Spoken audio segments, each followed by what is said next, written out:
Welcome to Herself, a space for women to have deep conversations about the intersection between spiritual entrepreneurship and fulfilling your potential, so you can become the woman you truly are in every area of your life. After being in business for over 2 decades, I've learned, as you likely have too, that as you grow your business grows you in unexpected, often challenging, yet miraculous ways. Here, we'll talk about how to get out of your own way so you can grow a business that's abundant and sustainable while allowing you to be a force for good in the world. I'll give you simple, actionable strategies as well as wisdom and inspiration to help you root into your wholeness, lead from your values, and work in ways that feel deeply aligned so you can bring your true self into the world through your business and in every area of your life.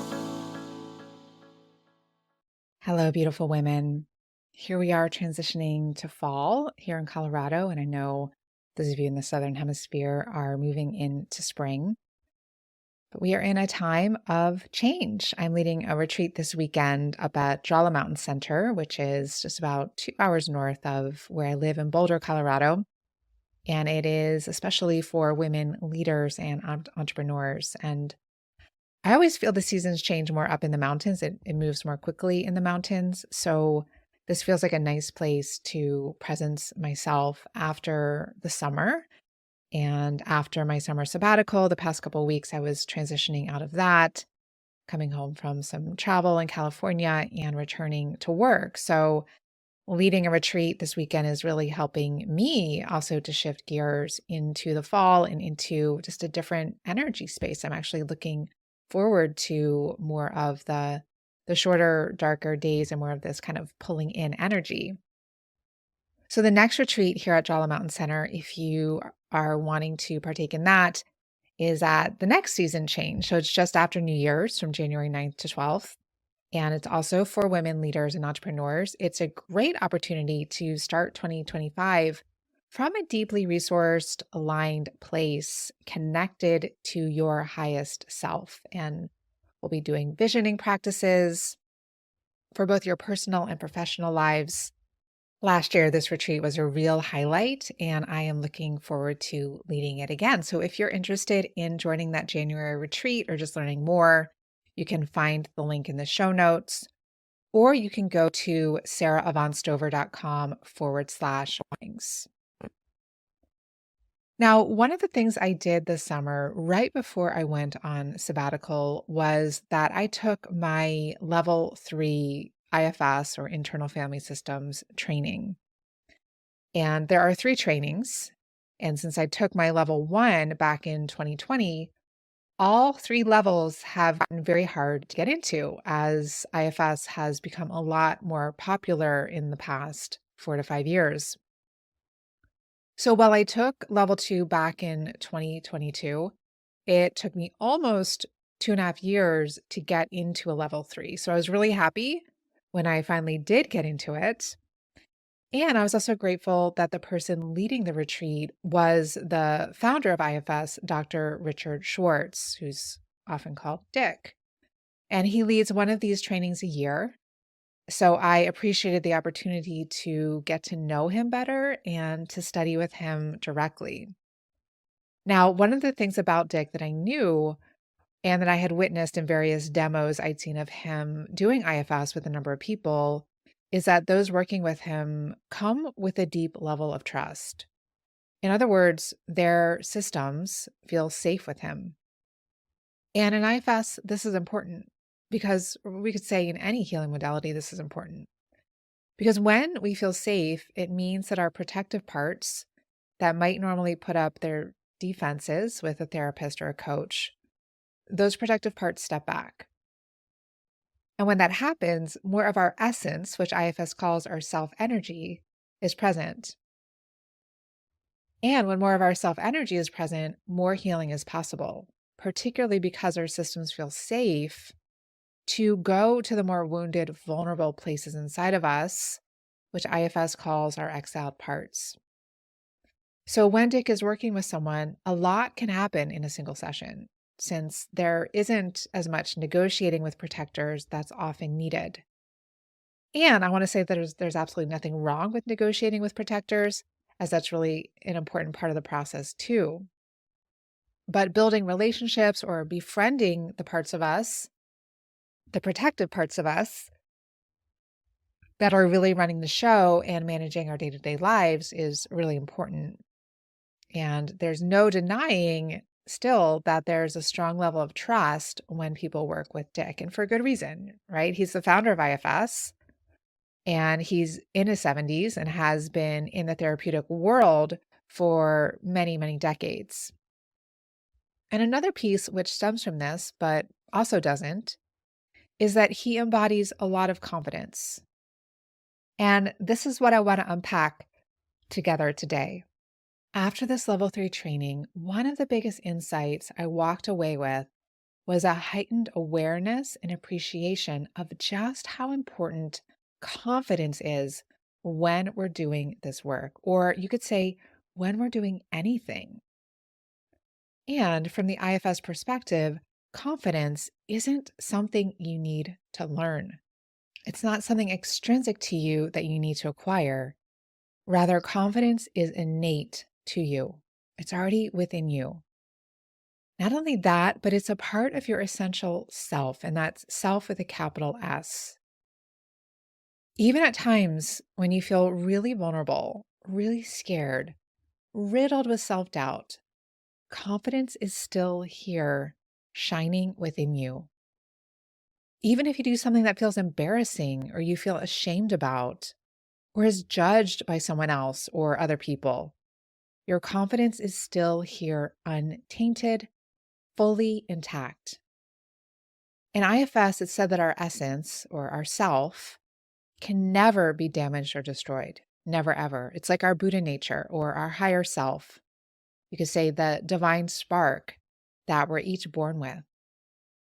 And there are 8 essential qualities of the self, which all begin with the letter C. In IFS, we call these the 8 C's.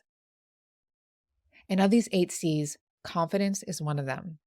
If you're curious, the other 7 are courage, compassion, curiosity, clarity, creativity, connection, and calm. Now, like I said, I walked away from that training with a heightened appreciation of just how important confidence is.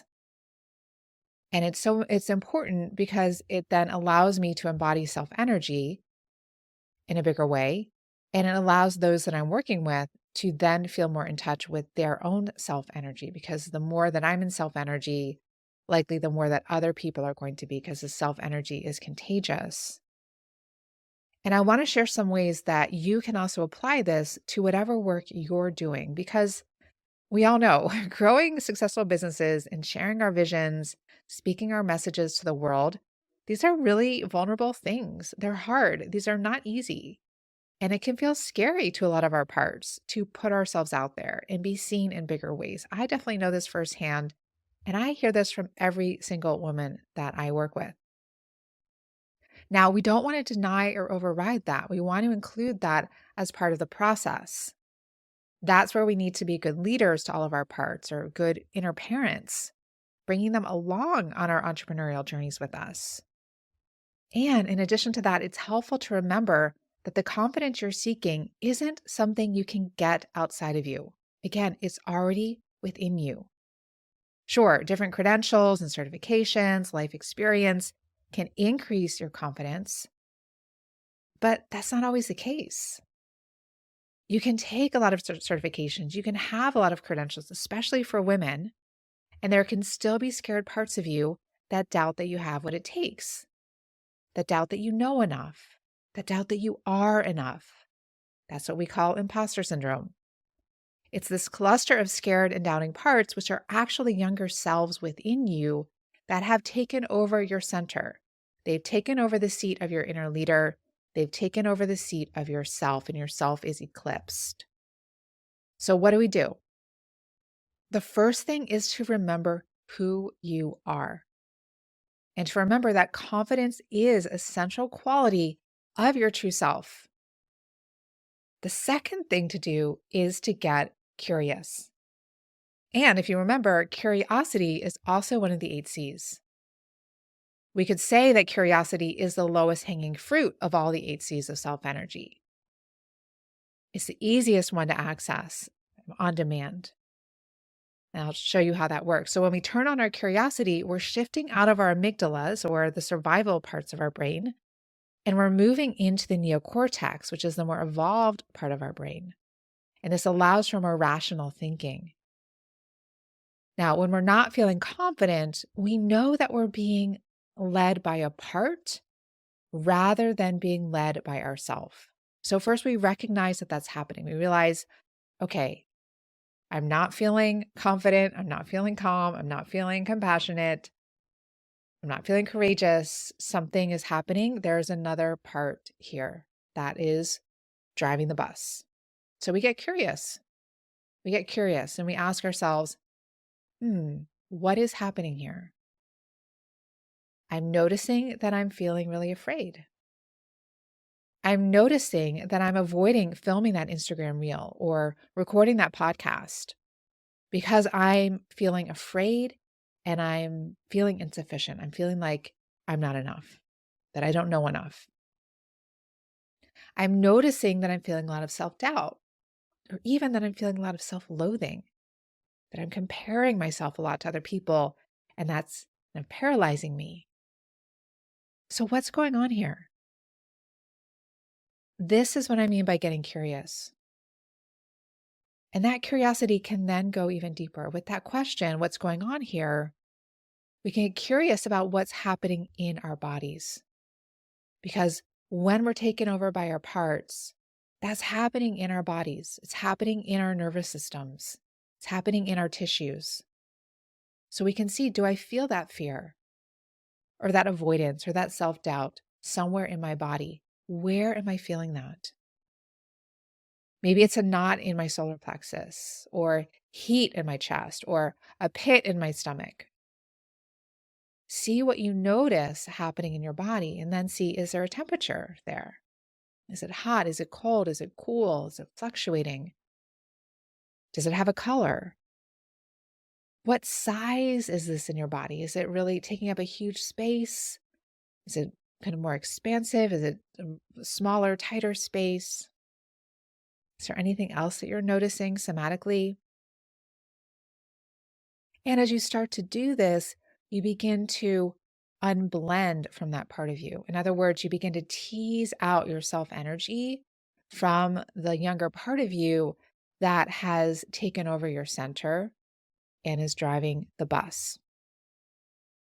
From here, it's simply a matter of connecting with compassion, which again is another one of the 8 C's. And also connection is another one of the 8 C's. So connection and compassion. Rather than judging the younger part of you that's taken over, because if that happens, if we're judging the younger part that's taken over, then that's just another part of us. That's like a critic that's now taken over the wheel. So then we have these two parts, the critic and the scared part, relating to each other. And where is our self? Where is our essence? Where is our inner leader?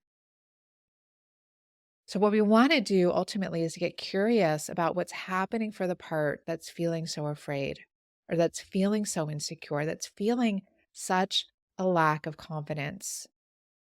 And we can even ask it, what are you afraid would happen if we move forward with this thing? And you fill in the blank with writing the blog post, with following a plan for your business, whatever it is. And then we listen, connect with compassion, recognize that this part that doesn't feel confident, it's not the true you.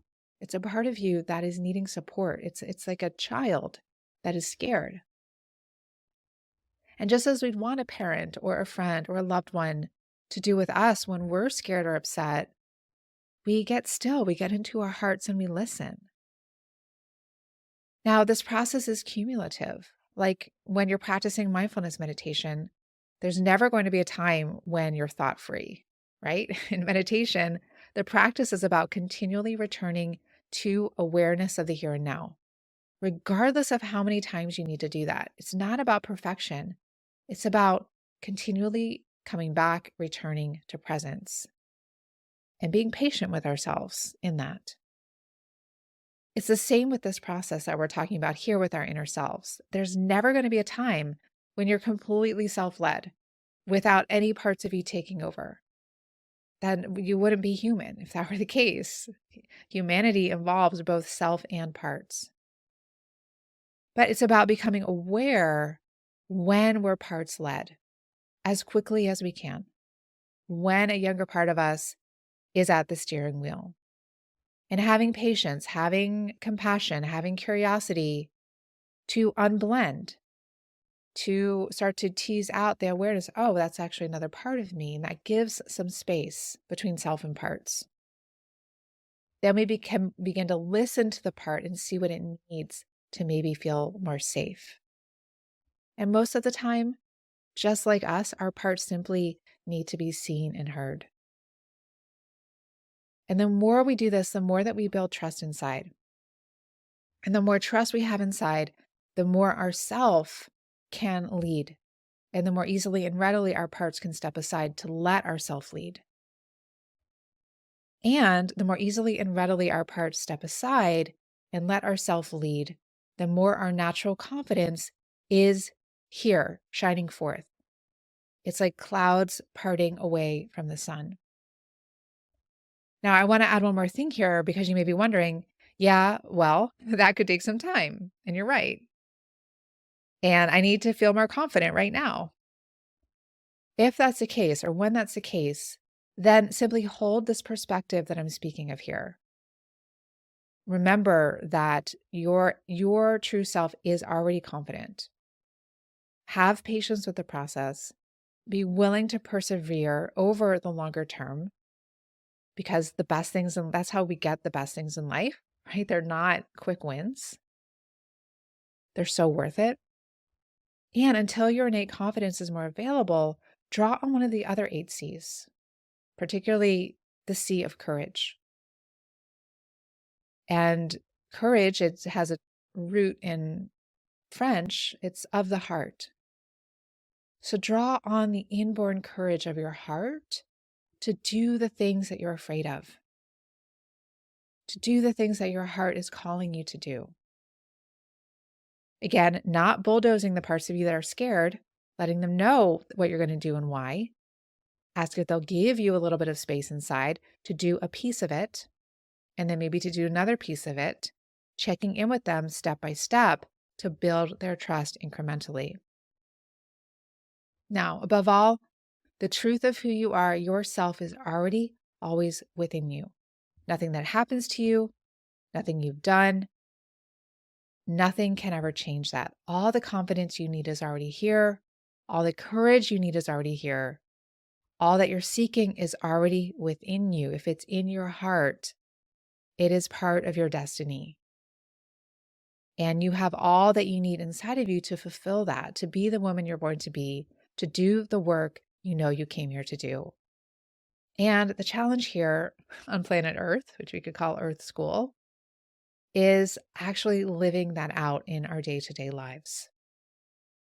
Because we often feel such a gap between who we know ourselves to be, what we feel in our hearts, and translating that into physical reality.